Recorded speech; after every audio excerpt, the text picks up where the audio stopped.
That's not exactly how you play chess. Sitting on it?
That's not going to come.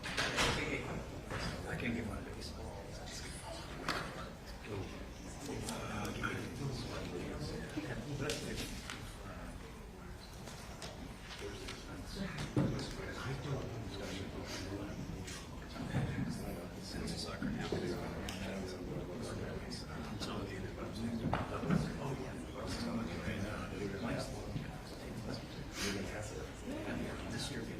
But now he does.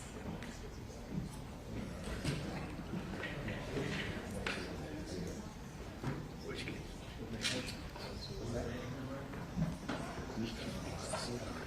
Needs more help than that, brother.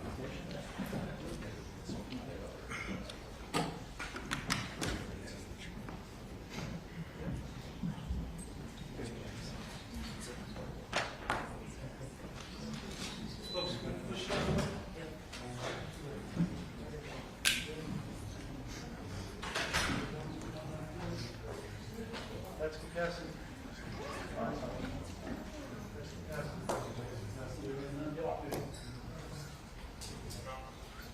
Everybody else has to play out.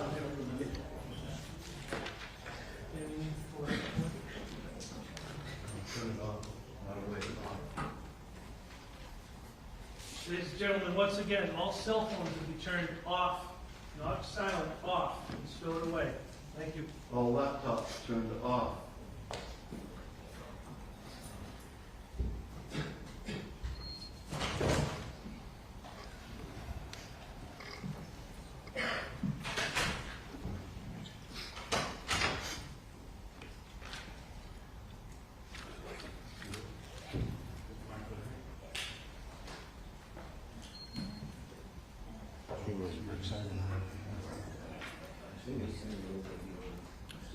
Yes, yes, you sent them link. Yeah, they are. Smart.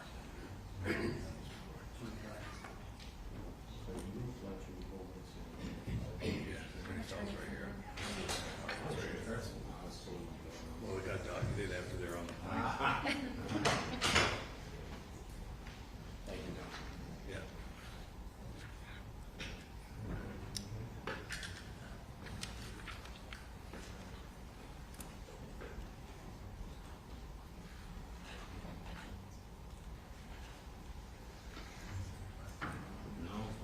understand that. I still have to do what I'm supposed to. And until the two lawyers get on, I can't start the hearing.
Which one's your wife?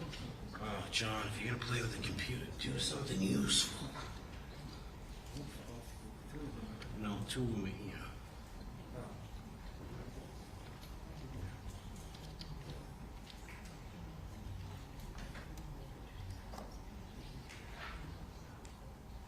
I don't like the answer to this close.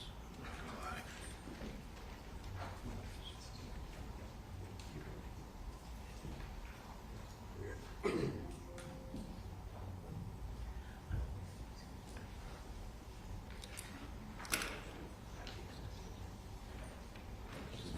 Do they need the number? They said they're in the waiting on your Elizabeth Lloyd's. Order them out? Yeah. Okay. Thank you, counsel.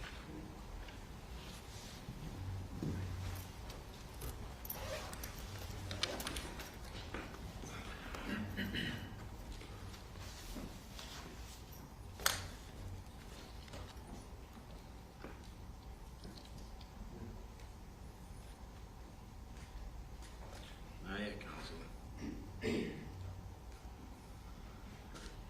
Found them or you didn't find them? Did you say you found them or you didn't? No, they're not. They're not. If you said they were under Elizabeth Little, they're not. That's all there is.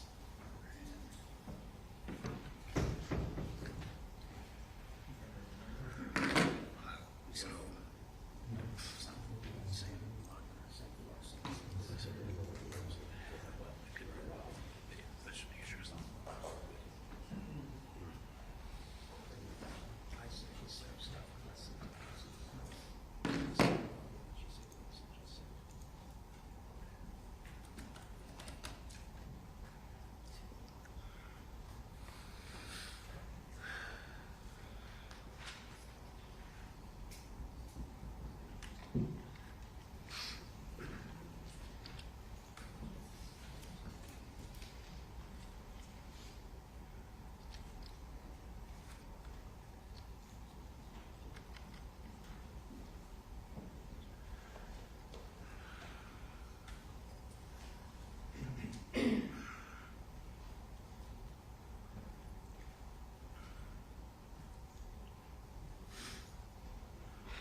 counsel?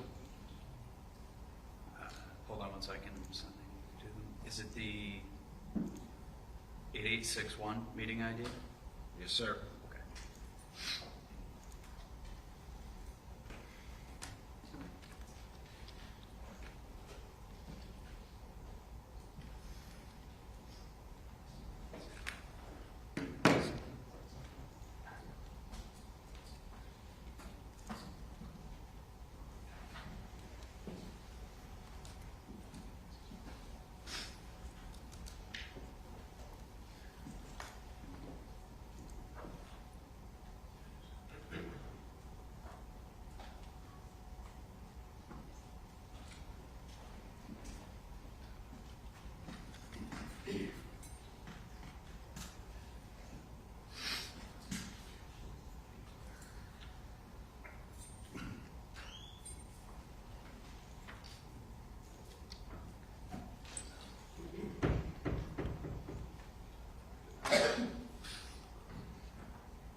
That was the wrong one. That was the wrong number.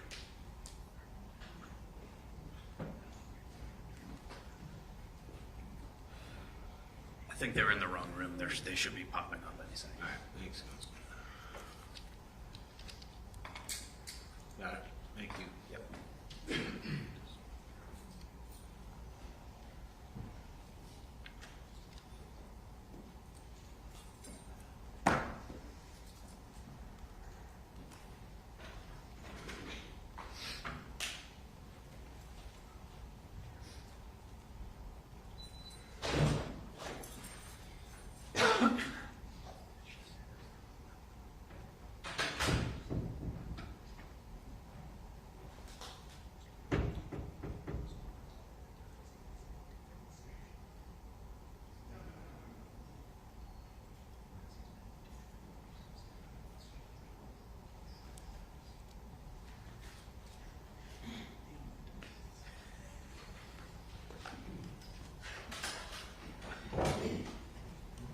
Court, all right. This court now in session, please be seated. Your Honor, may I proceed? Yes. Your Honor, for the record, Civil Action 2483 CB 0692. This is Paul O'Keefe, individually and as personal representative of the estate of John Joseph O'Keefe III, et al. Versus CNC Hospitality, LLC, doing business as CF McCarthy's, et al. Your Honor, with your permission, at this time, I will call the names of the attorneys in attendance and ask that they state that they are present for the purposes of the record. Thank you. Attorney Brillahante. Present, Your Honor.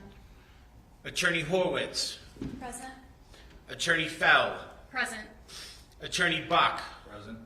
Attorney Diller. Present. Attorney Beaton has been excused, Your Honor. Attorney Holstag. Present. Attorney Rose. Present, Your Honor. Attorney St. George. Present, Your Honor. Attorney Donovan. Present, Your Honor. Attorney Deely.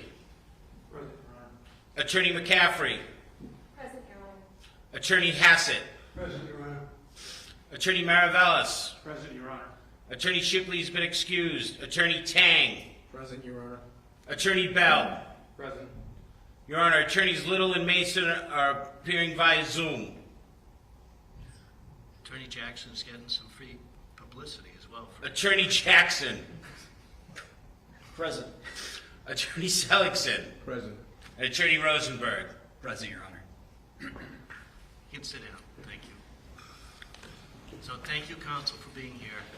I scheduled today to be in person because of the significance of what I was advised of last Friday, and because I find the quiet solemnity of the courtroom is a good reminder of the dignity by which courts are supposed to function. One commenter describes how every high-profile case now unfolds in two arenas, one governed by procedure and precedent, and the other by pixels, edits, and algorithms, and how the courtroom has become content and the law has become a spectacle. I recently held a hearing on a non-party motion for a protective order. I required the moving party to provide certain information. Such material was filed together with a motion to impound. A hearing that included the motion to impound was held on a Monday morning. I allowed the motion to impound during the hearing. The affidavits of the moving party and the attorneys were impounded. Following that morning hearing, I found that there was insufficient information to support a delay in the deposition of the non-party from going forward. However, I further found that given the claims made in the filings, I would delay making a final decision on the motion until later that day to give the non-party's counsel the opportunity to supplement the record before me. I scheduled the matter for further hearing that afternoon at 4:15 with the expectation that there would be additional filings. At 2:22 p.m. that day, the non-party's attorney emailed the clerk of this court and all counsel of record, excepting one, additional materials in support of the motion for a protective order. The filing included a motion to impound additional materials. Exactly 30 minutes after the email to counsel of record of the additional material, which included sensitive and private medical information, similar information to what was in the exhibits to the filing and marked provisionally impounded, was posted to an X account at 2:52 p.m. Upon learning this information, I ordered that the parties and counsel provide a certification to the court as to all facts known to them as to any dissemination to anyone other than parties and counsel in this matter of any of the contents of the material impounded on June 8, 2026, and I scheduled this appearance for today. I received certifications from all party and counsel, 32 of them in total. No one apparently has disseminated, nor are they aware of any facts regarding the dissemination of the contents of impounded material to any person or entity other than the parties and counsel in this matter. However, somehow, an ex-account holder, not part of this case, apparently received information that was at least provisionally impounded. Orders of the court have been violated either directly or at the very least in spirit.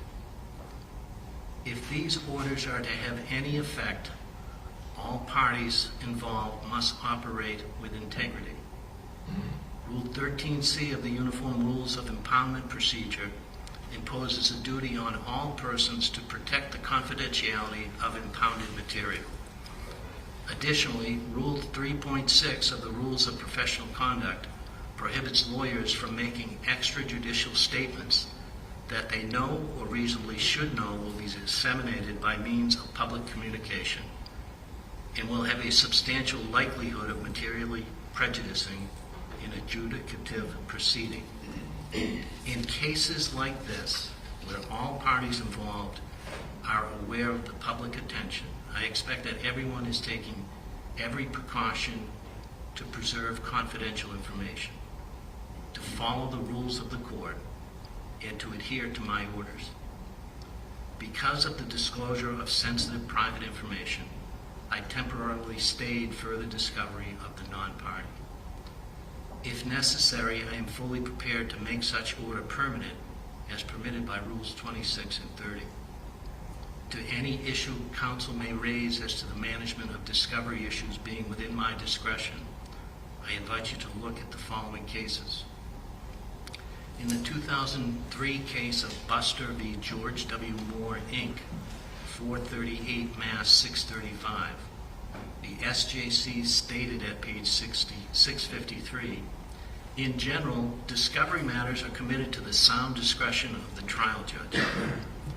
In a 2002 appeals court case, Mattoon versus the City of Pittsfield, 56 Mass. Ave. Court 124, the court stated at page 131, trial judges have broad discretion to make discovery and evidentiary rulings conducive to the conduct of a fair and orderly trial. In the 1987 case of Solomon A. versus B. Gruhl, 399 Mass. 790, the SJC stated at page 799, the conduct and scope of discovery is within the sound discretion of the judge.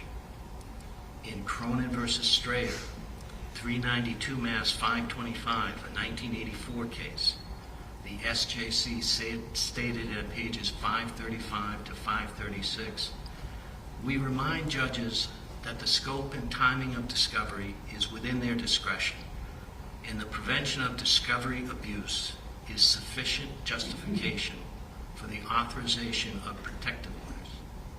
With this authority at hand, judges should not hesitate to exercise appropriate control over the discovery process. And finally, in the 1987 case of Campagna versus the Board of Directors of the Massachusetts Housing Finance Agency, 399 Mass. 492, the SJC stated at page 503 that Rule 37 affords a judge broad discretion to impose whatever sanctions are just in order to ensure that the discovery process operates efficiently. The malicious publication of private information concerns me. Whatever opinion that one may have of a non-party, even if warranted, such an opinion does not allow for the disparate treatment of such individual. All people deserve fair and equal treatment in our system of justice, regardless of any personal characteristic, as abhorrent as some of them may be. What I am looking for is for the parties is adequate assurances that their discovery served justice and not any desire to weaponize the rules for pettiness and profit. If the parties and lawyers would enter into an agreement to hold private, personal information in confidence, and if the terms were acceptable to me, I would consider entering it as an order of the court so that any violation would be grounds for a contempt finding and appropriate sanction, including dismissal or default. Such an order would need to be more than a stipulation that deposition testimony can only be used for the purposes of this case. I encourage the attorneys to confer and to seek to reach an agreement. In the absence of an agreement, I will consider whether to enter an order based on my plenary authority to control, manage, and oversee the conduct of discovery. While you are conferring and seeking to reach an agreement, I will again remind you, as I have quite often, that the discovery clock is ticking. My final request to counsel with an appearance in this matter is to familiarize yourself with Rule 3.6 of the Rules of Professional Conduct relative to publicity. The rule sets forth a basic general prohibition against a lawyer's making statements that the lawyer knows or should know will have a substantial likelihood on materially prejudicing an adjudicative proceeding. The rule applies to lawyers who are or have been involved in the investigation or litigation of a case and their associates. As the comment to the rule notes, it is difficult to strike a balance between protecting the right to a fair trial and safeguarding the right of free expression. However, preserving the right to a fair trial for everyone necessarily entails some curtailment of information that may be disseminated prior to trial, especially where trial by jury is involved. If there were no such limits, the result would be the practical nullification of the protective effect of the rules of forensic decorum and the exclusionary rules of evidence.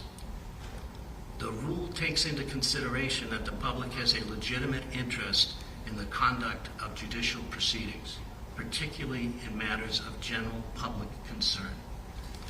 However, I'm not so sure that churning the waters to generate social media coverage necessarily can result in a legitimate interest in the conduct of judicial proceedings. Read the rule, especially if you have never done so. Adhere to it. Will be ready to face the consequences for failing to do so. I remind counsel of what one commentator called the quiet expectation of fairness that we have as citizens. Such expectation is based on the framework the founders of our country built 250 years ago and trusted future generations to maintain. Counsel, do your part to maintain the quiet expectation of fairness. Do not succumb to the attraction of seeking to influence this case through social media. Be what a trial lawyer should be, one that tries their case in the courtroom. And remember the provisions of General Laws, Chapter 221, Section 28, relative to the oath of office for an attorney in Massachusetts, which provides, in part, I solemnly swear that I will do no falsehood. I will delay no man for lucre or malice, but I will conduct myself in the office of an attorney within the courts according to the best of my knowledge and discretion, and with all good fidelity, as well to the courts as my clients. So help me God. I wish all of you a happy 4th of July on the anniversary of our America's 250-year-old democracy. May it continue to succeed with all of us working to maintain the rule of law. Thank you. Court, all rise. For the record, this matter is continued to July 10th, 2026 at 2 p.m. for hearing on motions to compel the criminal fourth session. Court stands in recess. There's no opportunity to be heard? There obviously no opportunity to be heard. I was unaware. I'm just covering for Clerk Donovan today. Is there an opportunity before everybody departs to let the judge know that we would like to be heard? I absolutely.